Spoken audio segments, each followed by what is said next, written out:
Le réchauffement climatique, qui avoisine les 2 degrés Celsius depuis la seconde moitié du XXe siècle, impacte le monde agricole dans son ensemble. Quels sont ses effets sur les milieux de moyenne montagne ? On a perdu quasiment la moitié du nombre de jours de durée d'enneigement qu'on peut avoir sur les pelouses et sur les prairies.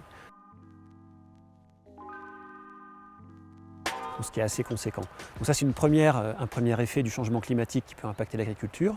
Un deuxième effet va concerner donc, ces recrudescences d'aléas climatiques, ces sécheresses.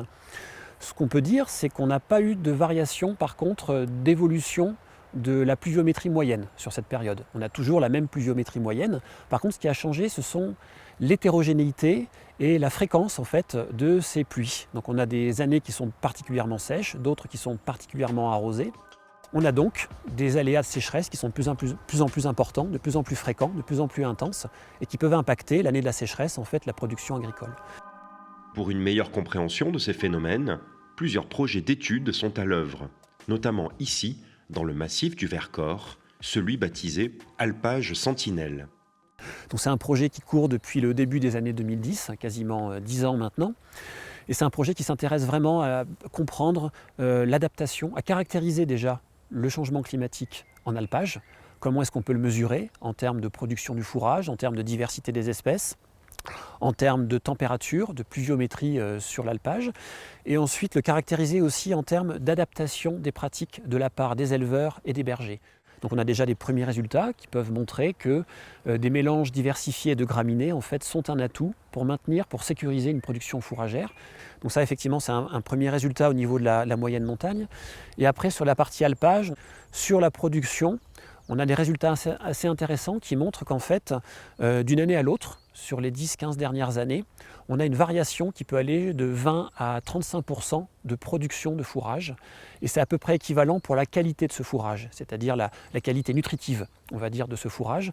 Après, sur la partie composition végétale, on a des résultats qui sont d'une part assez encourageants, parce qu'on a pu montrer par des expérimentations de sécheresse simulée, ou par des suivis sur le long terme, sur 30-40 ans, que ces végétations résistent encore bien aux sécheresses.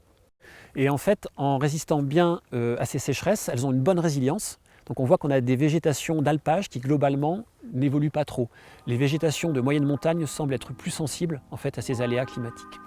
Pour comprendre les effets du réchauffement climatique, rendez-vous avec des éleveurs du massif des Bauges qui le vivent au quotidien, surtout concernant les effets de la chaleur et du manque d'eau. Ces alternances, c'est très difficile à gérer. On commence à s'adapter, mais c'est vrai que c'est délicat. Et je vois l'année dernière où on a eu cette violence de chaleur, là vraiment une violence de chaleur en plus de la sécheresse, qui est quand même montée à plus de 40 degrés je crois à l'ombre à un moment, 39, on a frisé les 40. Ça commence à être problématique parce qu'on n'a pas des espèces qui sont adaptées à ce genre de température. Après, il y a un manque d'eau sur l'année, mais il y a des stress hydriques dans l'année liés à plus d'évapotranspiration. Évapotranspiration. Donc c'est combien de millilitres partent au niveau du sol. Et quand j'ai commencé, j'ai découvert ce paramètre il y a 7 ans, parce que quand on veut faire sécher du fourrage naturellement au sol, là il faut assurer 3 jours minimum, des fois 4, mais pour pouvoir le sécher au sol naturellement, avec le soleil, le vent.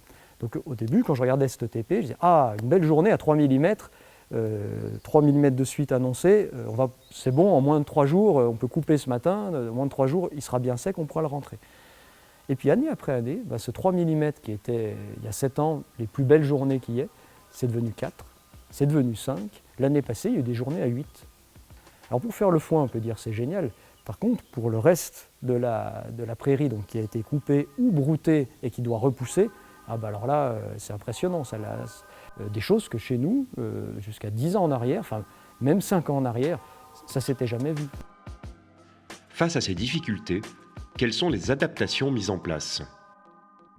Une chose est sûre, c'est qu'aujourd'hui, on voit de plus en plus de gens qui commencent à mettre de la luzerne, parce qu'on sait qu'une luzerne qui est implantée, l'avantage c'est que même par temps sec, elle a un très bon développement racinaire qui lui permet quand même, en temps de sécheresse, d'aller chercher le peu d'humidité. Alors aujourd'hui, il y a quelques personnes qui parlent sur peut-être des projets de retenue collinaire pour abreuver plutôt les bêtes, parce que c'est aussi un problème, hein, c'est l'abreuvement, parce que quand les fortes périodes de sécheresse, derrière pour abreuver, c'est pas toujours évident. Sachant qu'en plus, dans ces périodes de sécheresse, des vaches à lait consomment 2 fois plus d'eau. L'alpage que mon grand-père avait commencé, donc plus dans le cœur du massif des Bauges, sur le Revard, où déjà à son époque, il avait commencé il y a 60 ans, c'est qu'il manquait de place en bas. Donc il avait commencé à monter les génisses, et ça c'est quelque chose qui, année après année, se révèle de plus en plus essentiel. On recommence, là on l'a fait cette année, à monter des vaches taries, chose qu'on ne faisait plus depuis bien longtemps.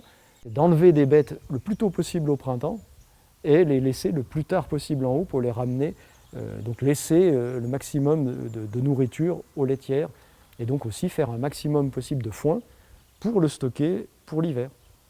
Donc voilà les adaptations vraiment mises en place sur la production. Autre secteur socio-professionnel impacté par le changement du climat, celui de la gestion forestière. En fait, ce que va craindre le plus les arbres, vraiment les notions d'à-coups comme les effets de canicule ou de très forte sécheresse. Et on exprime ça avec la théorie du boxeur, c'est-à-dire qu'à force de recevoir des à-coups climatiques, à la fin, c'est comme un dernier uppercut, l'arbre affaibli finit par dépérir. En réalité, ce qui se passe, c'est que certaines pathologies peuvent prendre le pas et affaiblir l'arbre et l'amener vers la mortalité. Exemple marquant de ces pathologies fatales aux arbres, le scolite, un petit insecte opportuniste qui ravage les forêts d'épicéas. Nous sommes sur une plantation d'une 30aine d'années en épicéa commun. Elle a subi des dégâts liés au scolite. En 2018, il y a eu une très forte canicule conjuguée à une sécheresse qui a touché le sud-est de la France, mais très fortement aussi les zones de montagne et le nord-est de la France et même d'autres pays comme l'Allemagne, la Belgique et ainsi de suite. Le parasitisme est favorisé par les périodes de forte température, par la forte température. Plus il fait chaud en été, plus il y a de génération de scolytes. Les arbres affaiblis par le déficit hydrique, plus l'arbre est affaibli, plus il va être stressé. Et c'est ces arbres stressés qui vont attirer préférentiellement les scolytes. Les essences d'arbres ne réagissent pas toutes de la même façon et se pose pour les gestionnaires la question du reboisement dans ce contexte incertain.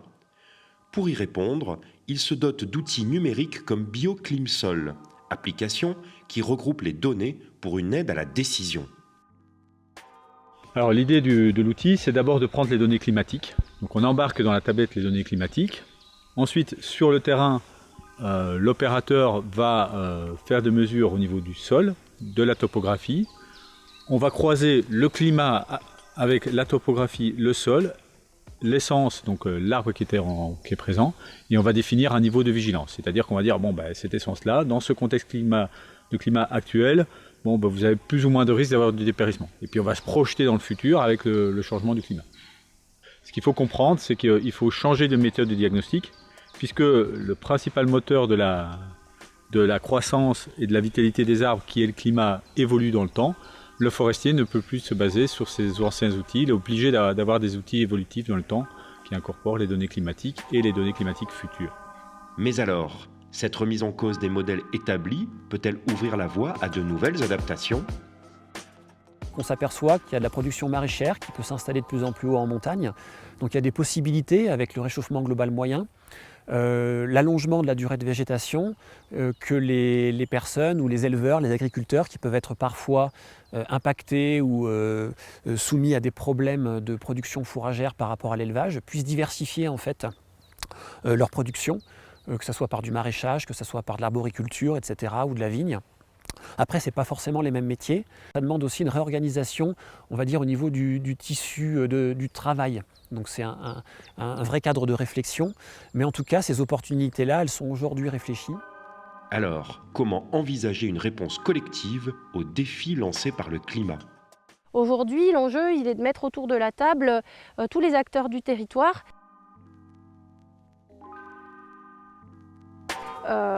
Ceux qui sont là à titre récréatif, comme les pratiques touristiques, bien sûr, on parlait des stations et de la production de neige, les agriculteurs qui ont besoin, eux, s'appuient sur cette ressource naturelle du territoire qui doit être présente, les élus, en tout cas tous les partenaires doivent être autour de la table et se dire comment est-ce qu'ensemble on s'adapte et on fait des choix qui continuent à concilier finalement la ressource du territoire, tout en la préservant parce qu'on a un écosystème qui reste fragile.